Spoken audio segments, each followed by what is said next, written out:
Hello students, तरुण school PKD के YouTube channel पर सभी का स्वागत है। हम पढ़ रहे थे प्रश्नावली 3.5। 3 सवाल इसके कर चुके थे। आज कर रहे हैं क्वेश्चन नंबर 4।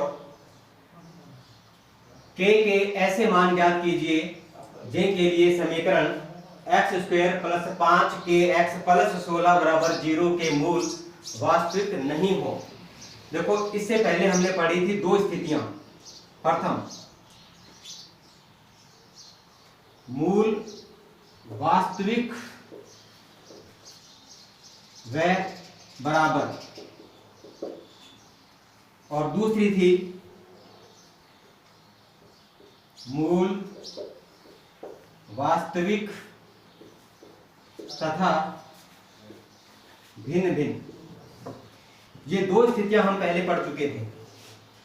इसमें हमने पढ़ा था b² - 4ac 0 होना चाहिए, जबकि इसमें पढ़ा था कि b² - 4ac बड़ा होना चाहिए 0 से। तो ये दो स्थितियां पिछले सवालों में कंप्लीट हो चुकी थी। आज आती है तीसरी स्थिति, जिसमें ये पूछा गया कि किसी द्विघात समीकरण के मूल वास्तविक नहीं होते हैं, तब k के मान क्या होने चाहिए। तो इसके लिए हमारे पास है क्वेश्चन नंबर 4।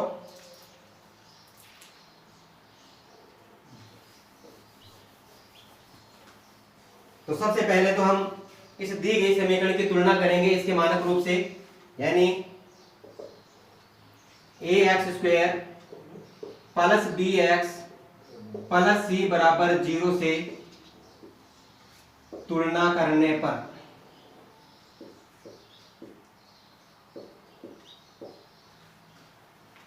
अब देखिए a का मान इस द्विघात समीकरण के अनुसार a का मान कितना है? 1। b का मान है 5k तथा c का मान है +16।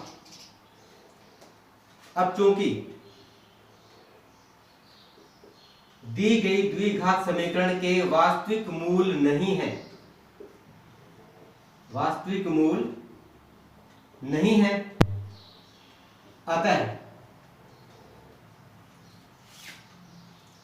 b² - 4ac < 0 होगा, यानी b² - 4ac का मान 0 से छोटा होगा।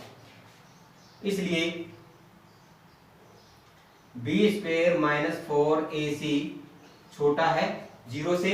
अब यहां मान रखो, तो b का मान है 5k whole square minus 4 × 1 × c का मान 16 < 0, या 5k का वर्ग 25k² माइनस 16 × 1 × 4 64, या 25k²। 64 को दूसरे पक्ष में ले जाओ तो प्लस का 64, या k² 64/25, या k ±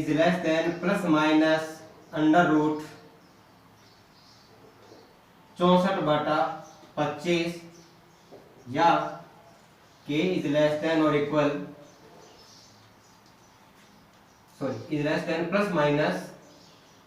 8/5। अब देखो, इस चिन्ह पे ध्यान देना है। पिछले दो सवालों में बताया गया था कि ये जो छोटे या बड़े का चिन्ह होता है, ये जैसा लगा हुआ है वैसा आपको नहीं मानना। यहां से आप इसकी थोड़ी सी जांच करेंगे। देखो, हमने यहां लिखा था कि b² - 4ac का मान 0 से छोटा होना चाहिए, और हमारे सामने k के दो मान आते हैं। k का मान 8/5 और k का मान आता है -8/5। ठीक है, तो सबसे पहले हम 8/5 को ले रहे हैं।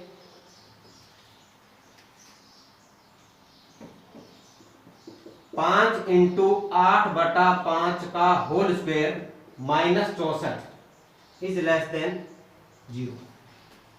इसको हल करने के बाद में 64 - 64 यानी 0 प्राप्त होता है। लेकिन ये वो स्थिति है जब हमें इस दी गई द्विघात समीकरण के दो मूल बराबर और वास्तविक प्राप्त होते हैं, परंतु हमें चाहिए था कि मूल वास्तविक ना हो। तो मूल वास्तविक कब नहीं प्राप्त होंगे? जब यहाँ पर ऋणात्मक मान आएगा, यानी कि ये वाली संख्या इस 64 से छोटी होगी। और छोटी प्राप्त करने के लिए जो 8/5 है, यानी k का जो मान है वो 8/5 से छोटा होना चाहिए, जैसे 7/5 या 6/5 या 4/5 ये वाला मान होना चाहिए था। तो इस 8/5 को लेकर के जब हमने जांच की तो हमें ये पता चला कि k का मान 8/5 से छोटा हो। तो प्रथम स्थिति के अंदर हम लिख सकते हैं कि k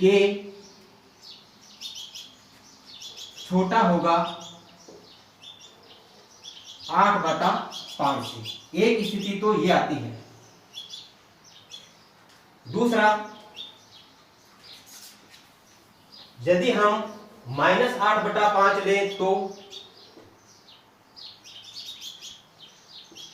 5 × -8/5 का होल स्क्वायर -64, 5 से 5 कैंसिल, 64 - 64 ये भी 0 होता है।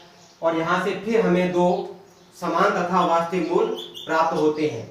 स्थिति वापस वही है, यहाँ 64 न आकर के 64 से छोटा मान होना चाहिए। और ये छोटा मान हमें कब प्राप्त होगा? जब हम -8/5 की जगह -7/5, -6/5 या इससे कोई बड़ा मान लेंगे, क्योंकि माइनस में ये क्रम उल्टा होता है। देखो -8/5 से बड़ा मान है -7/5, इससे बड़ा है -6/5। तो हम इससे बड़ा मान लेंगे तब हमें यहाँ पर ऋणात्मक मान प्राप्त होगा। तो हम कह सकते हैं कि द्वितीय स्थिति में k का जो मान है वो बड़ा होना चाहिए -8/5 से। तो ये दो स्थितियां आती हैं, यानी +8/5 से छोटा और -8/5 से बड़ा। तो ये है दो आंसर इसके। ये है k की वैल्यू जिससे हमें इस द्विघात समीकरण के मूल वास्तविक रूप से प्राप्त नहीं होते हैं। ठीक है, ये तीसरा टॉपिक था इसका, जिसमें मूलों के अस्तित्व के बारे में बात पूछी गई थी। इसके बाद में आता है एक और क्वेश्चन जो इस प्रश्नावली का अंतिम सवाल है, 5वां। तो उसको देखते हैं आप। अगला सवाल है 5वां सवाल, यदि द्विघात समीकरण b - c(x² + c - ax + a - b = 0 के मूल वास्तविक तथा बराबर हों, तब सिद्ध कीजिए कि 2b = a + c। यानी ये चीज हमें सिद्ध करनी है, ये है हमारा टारगेट। जबकि द्विघात समीकरण है ये वाली, ये दे रखी है। यहां लिखते हैं, क्योंकि द्विघात समीकरण b - c(x² + c - ax + a - b = 0। ठीक उसी प्रकार से सबसे पहले हमें a b c के मान लेने हैं, यानी a का मान क्या होगा? b - c, b का मान c - a तथा c का मान हो जाएगा a - b। अब चूंकि मूल किस तरह से है? वास्तविक तथा बराबर, और हम जानते हैं कि मूल वास्तविक तथा बराबर है। अतः कौन सी स्थिति होनी चाहिए? b² - 4ac = 0। ये स्थिति होनी चाहिए जब मूल वास्तविक तथा बराबर हो। अब यहां मान रखते हैं, तो b का मान देखो c माइनस ए होल स्क्वायर, फिर माइनस 4, फिर a का मान b minus C into c का मान a माइनस बी बराबर में 0। यहां स्क्वायर करो इसका, तो देखो एक सरल समीकरण पढ़ी थी हमने, a माइनस बी का होल स्क्वायर बराबर a square minus 2ab plus b square, यानी पहली संख्या का वर्ग माइनस दोनों संख्याओं के गुणनफल का दुगना प्लस द्वितीय संख्या का वर्ग। इधर से देखें तो 4, पहले हम इन दोनों को गुणा करते हैं, b into a b, b into minus b square, फिर c और a का गुणनफल माइनस ए सी और minus C into minus B plus B C बराबर में 0। C square minus 2ac plus A square, minus 4 को पूरे ब्रैकेट से गुणा करते हैं। ध्यान रखना माइनस 4 है, माइनस की वजह से ब्रैकेट वाले सभी निशान चेंज हो जाएंगे, यानी जो माइनस में है वो प्लस में और जो प्लस है वो माइनस में। तो माइनस 4 को ए बी से गुणा करेंगे, माइनस 4ab, माइनस 4 को माइनस बी स्क्वायर से गुणा करेंगे, प्लस 4b स्क्वायर, फिर माइनस 4 को ac से गुणा करेंगे, प्लस 4ac, और माइनस 4 को bc से गुणा करेंगे, माइनस 4bc बराबर 0। इतना करने के बाद अब वो संख्याएं आपको सबसे पहले लिखनी है जिसके ऊपर वर्ग है, जैसे c square, a square, b square, इनको पहले लेकर के आओ।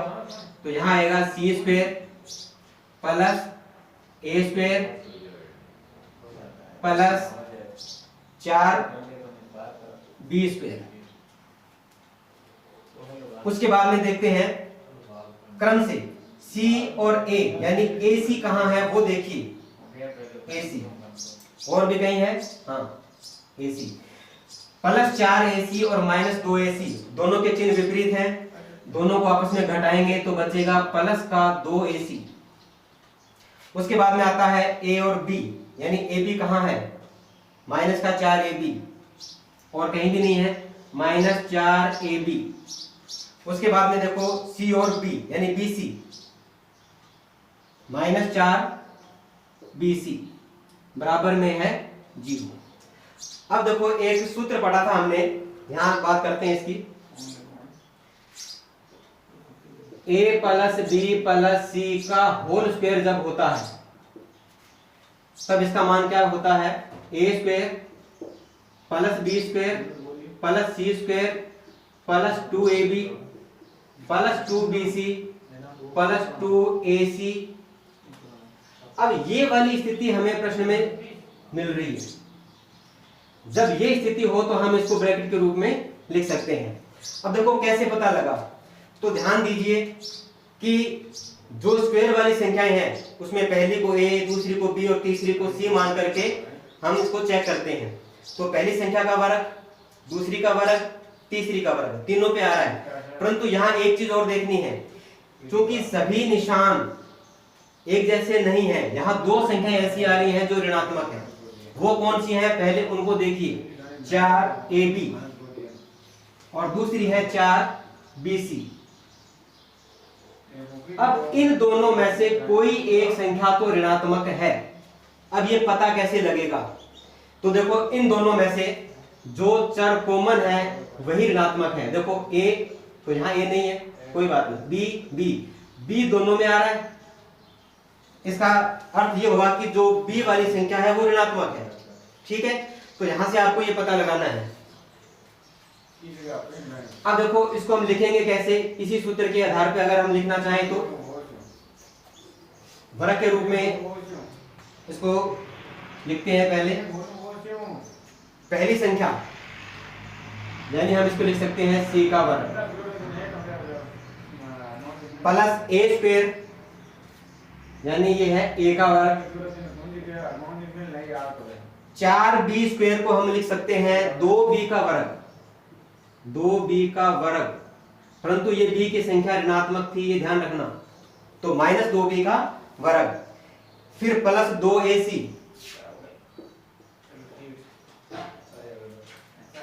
यानी 2ab, 2 तो आएगा आएगा, a और c साथ में, फिर आता है 2bc, यानी ये वाली संख्याएं, तो 2 तो सूत्र में है, फिर a, और फिर आता है माइनस का 2b, इनको गुणा करके देखिए तो माइनस का 4ab, इसके बाद में आता है 2ac, यानी पहली और तीसरी संख्या, तो c और a माइनस 2b, इनका गुणनफल इसके बराबर आना चाहिए, माइनस 4bc आ रहा है, बराबर में है 0। अब हम उस सूत्र का प्रयोग करेंगे, यहां लिखेंगे चूंकि a square plus b square plus c square plus 2ab plus 2bc plus 2ac ये होता है a plus b plus c का होल स्क्वायर के बराबर। इस सूत्र के आधार पर आपको कुछ नहीं करना, सिर्फ ये वर्ग वाली संख्याओं को ही लेना है, बाकी सारा छोड़ देंगे। यानी जिन तीन संख्याओं पे वर्ग है उनको एक साथ लिख लो, c plus a minus 2b, ये प्लस नहीं लेना है, माइनस का 2b है, और जो वर्ग की संख्याएं हैं वो सारी एक साथ स्क्वायर में चली जाएंगी और बराबर में है 0। अब देखो दो तरीके से होता है, या तो इसकी स्क्वायर हटाओ, आगे की संख्या अंडर रूट में चली जाएगी, और या फिर दोनों तरफ वर्गमूल ले लो, जिससे ये स्क्वायर खत्म हो जाएगा। तो हम ये भी लिख सकते हैं c plus a minus 2b बराबर 0। यहां कारण लिख देंगे, दोनों ओर वर्गमूल लेने पर, 0 का वर्गमूल 0 ही होता है, और इसका जब वर्गमूल लेंगे तो ये वर्ग जो है वो समाप्त हो जाएगी। अब देखो हमें सिद्ध क्या करना था, यानी 2b एक पक्ष में, a प्लस c दूसरे पक्ष में, तो इस माइनस 2b को हम भेज देंगे दूसरे पक्ष में, तो यहां बचेगा c प्लस a, और ये माइनस का 2b जब इधर आएगा तो प्लस का 2b, तो हम इसको ऐसे भी लिख सकते हैं, या 2b बराबर a plus c plus a या a प्लस c, एक ही बात है, और यही चीज हमें सिद्ध करनी थी, इति सिद्धम। बहुत बढ़िया सवाल है परीक्षा की दृष्टि से, ये अंतिम सवाल था इस चैप्टर का। इसके साथ ही प्रश्नावली 3.5 खत्म हो जाती है, यानी द्विघात समीकरण से संबंधित जितने भी टॉपिक थे, मूलों से संबंधित, वास्तविक हो चाहे बराबर हो या भिन्न भिन्न हो या मूलों की प्रकृति हो, वो सारे इसके अंदर अब समाप्त हो चुके हैं। इसके बाद में हमारे तीसरे अध्याय का एक अभ्यास और बचता है, प्रश्नावली 3.6, वो बताएंगे हम आपको अगले पीरियड में, यानी नेक्स्ट क्लास के अंदर बताएंगे। तब तक के लिए इसी पे अभ्यास करें। Thank you.